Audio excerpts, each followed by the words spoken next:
Then slowly he asked, "Why not try prayer power?" Somewhat surprised, the discouraged man said, "Of course I believe in prayer, but perhaps I do not know how to pray." "You speak of it as something practical, that fits a business problem. I never thought of it that way, but I am willing to try prayer, if you will show me how." He did apply practical prayer techniques, and in due course got his answer. Matters ultimately turned out satisfactorily. That is not to say he did not have difficulties. In fact, he had rather a hard time of it, but ultimately he worked out of this trouble. Now he believes in prayer power so enthusiastically that I recently heard him say, "Every problem can be solved and solved, right, if you pray." Experts in physical health and well-being often utilize prayer in their therapy. Disability, tension, and kindred troubles may result from lack of inner harmony. It is remarkable how prayer restores the harmonious functioning of body and soul. A friend of mine, a physiotherapist, told a nervous man to whom he was giving a massage, "God works through my fingers as I seek to relax your physical body, which is the temple of your soul. While I work on your outward being, I want you to pray for God's relaxation inwardly." It was a new idea to the patient, but he happened to be in a receptive mood, and he tried passing some peace thoughts through his mind. He was amazed at the relaxing effect this had on him. Jack Smith, operator of a health club, which is patronized by many outstanding people, believes in the therapy of prayer and uses it. He was at one time a prize fighter, then a truck driver, later a taxi driver, and finally opened his health club. He says that, while he probes his patrons for physical flabbiness, he also probes for spiritual flabbiness because, he declares, you can't get a man physically healthy until you get him spiritually healthy. One day Walter Huston, the actor, sat by Jack Smith's desk. He noted a big sign on the wall on which were penciled the following letters, APRPBWPRAA. In surprise Huston asked, "What do those letters mean?" Smith laughed and said, "They stand for affirmative prayers release powers by which positive results are accomplished." Huston's jaw dropped in astonishment. "Well, I never expected to hear anything like that in a health club." "I use methods like that," said Smith, "to make people curious, so they will ask what those letters mean. That gives me an opportunity to tell them that I believe affirmative prayers always get results." Jack Smith, who helps men to keep physically fit, believes that prayer is as important, if not more important, than exercise, steam baths, and rub down. It is a vital part of the power-releasing process. People are doing more praying today than formerly, because they find that it adds to personal efficiency. Prayer helps them to tap forces, and to utilize strength not otherwise available. A famous psychologist says, prayer is the greatest power available to the individual, in solving his personal problems. Its power astonishes me. Prayer power is a manifestation of energy. Just as there exist scientific techniques toward the release of atomic energy, so are there scientific procedures toward the release of spiritual energy through the mechanism of prayer. Exciting demonstrations of this energizing force are evident. Prayer power seems able, even to normalize the aging process, obviating or limiting infirmity and deterioration. You need not lose your basic energy or vital power, or become weak and listless merely as a result of accumulating years. It is not necessary to allow your spirit to sag or grow stale or dull. Prayer can freshen you up every evening, and send you out renewed each morning. You can receive guidance in problems, if prayer is allowed to permeate your subconscious, the seat of the forces which determines whether you take right or wrong actions. Prayer has the power to keep your reactions correct and sound. Prayer driven deeply into your subconscious can remake you. It releases and keeps power flowing freely. If you have not experienced this power, perhaps you need to learn new techniques of prayer.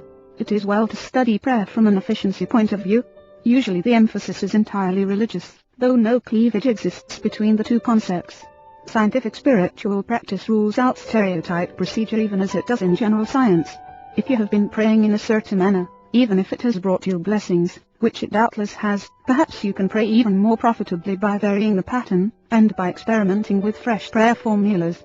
Get new insights. Practice new skills to attain greatest results. It is important to realize that you are dealing with the most tremendous power in the world when you pray. You would not choose an old-fashioned kerosene lamp for illumination. You want the most up-to-date lighting devices. New and fresh spiritual techniques are being constantly discovered by men and women of spiritual genius. It is advisable to experiment with prayer power according to such methods as prove sound and effective. If this sounds new and strangely scientific, bear in mind that the secret of prayer is to find the process that will most effectively open your mind humbly to God. Any method through which you can stimulate the power of God to flow into your mind is legitimate and usable. An illustration of a scientific use of prayer is the experience of two famous industrialists, whose names would be known to many readers, were I permitted to mention them, who had a conference about a business and technical matter. One might think that these men would approach such a problem on a purely technical basis, and they did that and more. They also prayed about it. But they did not get a successful result. Therefore they called in a country preacher, an old friend of one of them, because, as they explained, the Bible prayer formula is, where 2 or 3 are gathered together in my name, there am I in the midst of them. Mountain 18:20. They also pointed to a further formula, namely, if 2 of you shall agree on earth as touching anything that they shall ask, it shall be done for them of my Father which is in heaven. Mountain 18:19. Being schooled in scientific practice, they believe that in dealing with prayer as a phenomenon they should scrupulously follow the formulas outlined in the Bible, which they describe as the textbook of spiritual science. The proper method for employing a science is to use the accepted formulas outlined in the textbook of that science. They reasoned that the Bible provides that 2 or 3 should be gathered together. Perhaps the reason they were not succeeding was that they needed a third party. Therefore the 3 men prayed, and to guard against error in the process they also brought to bear on the problem various other biblical techniques such as those suggested in the statements. According to your faith, be it unto you. Mountain 9:29. What things soever ye desire, when ye pray, believe that ye receive them, and ye shall have them. Mr. 11:24. After several thoroughgoing sessions of prayer the 3 men together affirmed that they had received the answer. The outcome was entirely satisfactory. Subsequent results indicated that divine guidance was actually obtained. These men are great enough scientists not to require precise explanation of the operation of these spiritual laws any more than in the case of naturalistic laws, but are content with the fact that the law does operate when proper techniques are employed. While we cannot explain it, they said, the fact remains that we were baffled by our problem and we tried prayer according to the formulas in the New Testament. That method worked, and we got a beautiful result. They did add that it seemed to them that faith and harmony are important factors in the prayer process. A man opened a small business in New York City a number of years ago, his first establishment being, as he characterized it, a little hole in the wall. He had 1 employee. In a few years they moved into a larger room, and then into extensive quarters. It became a very successful operation. This man's method of business as he described it was to fill the little hole in the wall with optimistic prayers and thoughts. He declared that hard work, positive thinking, fair dealing, right treatment of people, and the proper kind of praying always get results. This man, who has a creative and unique mind, worked out his own simple formula for solving his problems and overcoming his difficulties through prayer power. It is a curious formula, but I have practiced it and personally know that it works. I have suggested it to many people who also found real value in its use. It is recommended you. The formula is 1. Prayerize. 2. Picturize. 3. Actualize. By prayerize my friend meant a daily system of creative prayer. When a problem arose he talked it over with God very simply and directly in prayer.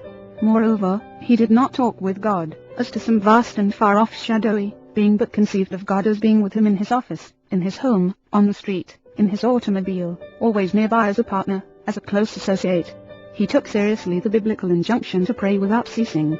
He interpreted it as meaning that he should go about every day discussing with God in a natural, normal manner the questions that had to be decided and dealt with.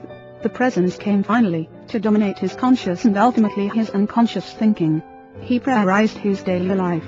He prayed as he walked or drove his car or performed other everyday activities. He filled his daily life full of prayer, that is, he lived by prayer.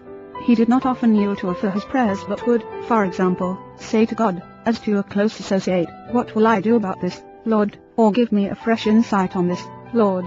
He prayerized his mind, and so prayerized his activities. The second point in his formula of creative prayer is to picturize. The basic factor in physics is force. The basic factor in psychology is the realizable wish. The man who assumes success tends already to have success. People who assume failure tend to have failure. When either failure or success is picturized, it strongly tends to actualize in terms equivalent to the mental image pictured. To assure something worthwhile happening, first pray about it and test it according to God's will, then print a picture of it on your mind as happening, holding the picture firmly in consciousness. Continue to surrender the picture to God's will, that is to say, put the matter in God's hands, and follow God's guidance. Work hard and intelligently, thus doing your part, to achieve success in the matter. Practice believing and continue to hold the picturization firmly in your thoughts. Do this and you will be astonished at the strange ways in which the picturization comes to pass. In this manner the picture actualizes. That which you have prayerized and picturized actualizes according to the pattern of your basic realizable wish, when conditioned by invoking Goddess power upon it, and if, moreover, you give fully of yourself to its realization. I have personally practiced this 3-point prayer method and find great power in it. It has been suggested to others who have likewise reported that it released creative power into their experience. For example, a woman discovered that her husband was drifting from her. Theirs had been a happy marriage, but the wife had become preoccupied in social affairs, and the husband had gotten busy in his work,